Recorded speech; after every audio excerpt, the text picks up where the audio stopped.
Okay, we're on to question 3 now, and we've got this mains operated decorative lamp X. There's a couple of important bits there, mains operated, and then the other thing is that all of this thing here is lamp X. Okay, and lamp X is made out of 7 bulbs within the lamp, right? Okay, give a disadvantage of connecting the bulbs in series. Okay, there's a couple of different ideas that you could have here. One is that if one of the lamps blows, or if one of the lamps breaks, or if one of the lamps fails, then all of the other bulbs will turn off. Okay, if we go back to here, you can see why.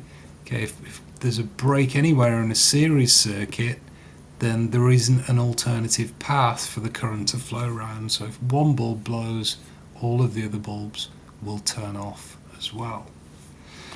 The other kind of disadvantage as well is that you can't control those 7 bulbs individually.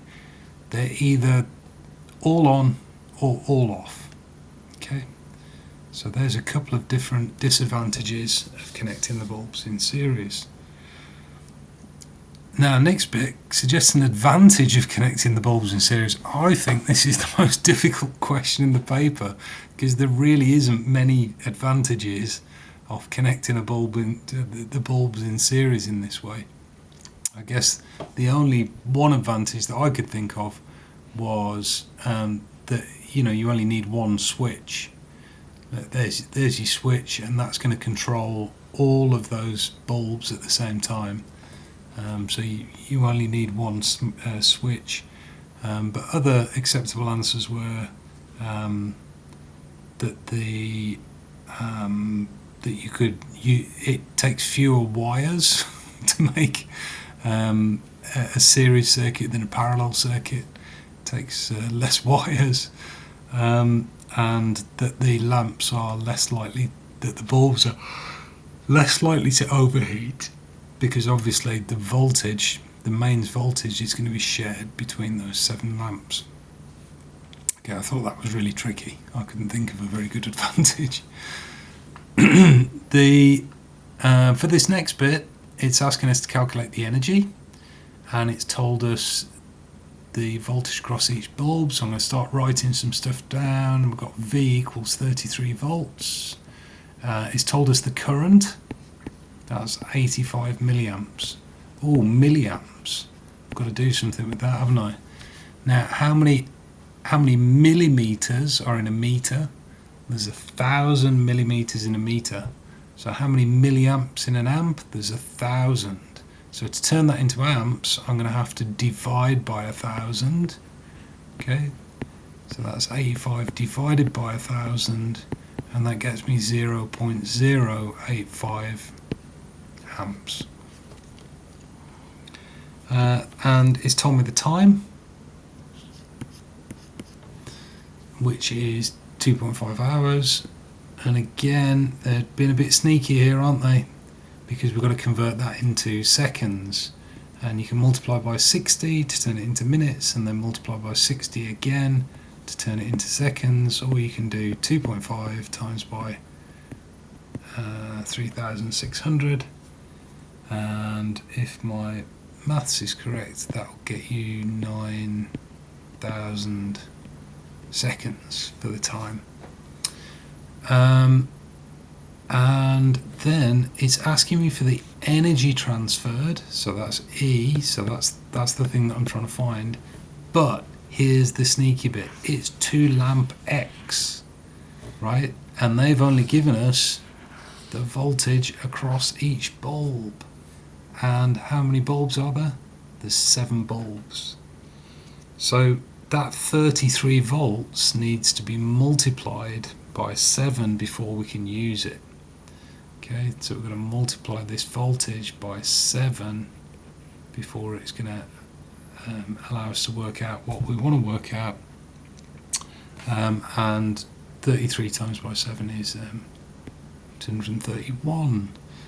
And then you go back and you look, look, it was mains operated. Okay, and 231, okay, that's a reasonable value for mains electricity. Okay, the value that you need to remember is 240. Okay, but you can see that 33 is definitely not mains electricity, is it? But 231, that sounds quite reasonable. Okay, so now that we've got that far, hopefully the formula's jumping off the page at you. It's EVIT.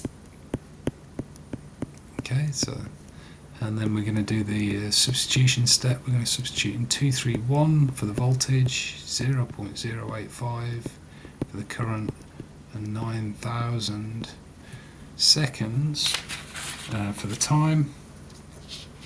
And that's going to get you, I better just type it into my calculator so that I know exactly what it's going to get you. 9,000 times by 231, that gets you 176,715 joules. But as I'm sure that you're bored of hearing me say by now, okay, to work out how many significant figures we've got to give our answer to, we've got to look back at the input data of the question. How many significant figures is that? How many significant figures is that? How many significant figures is that? Okay, so in all cases the input data is 2 significant figures, so that means that we should give our answer to 180,000, don't forget the units, joules. Okay, another decorative lamp Y only uses 5 bulbs of identical, they're identical to the bulb used for in lamp X. They're also connected in series. So how's the brightness of one bulb in lamp Y going to compare with the brightness of a single bulb in lamp X? So as we've seen here, this is they're connected in series.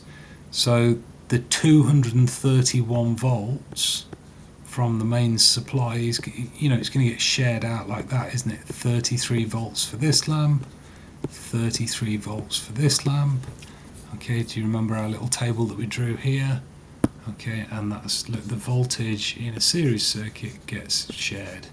Ooh, not sure why it's done that. I wonder if I can make that go away. Good. So,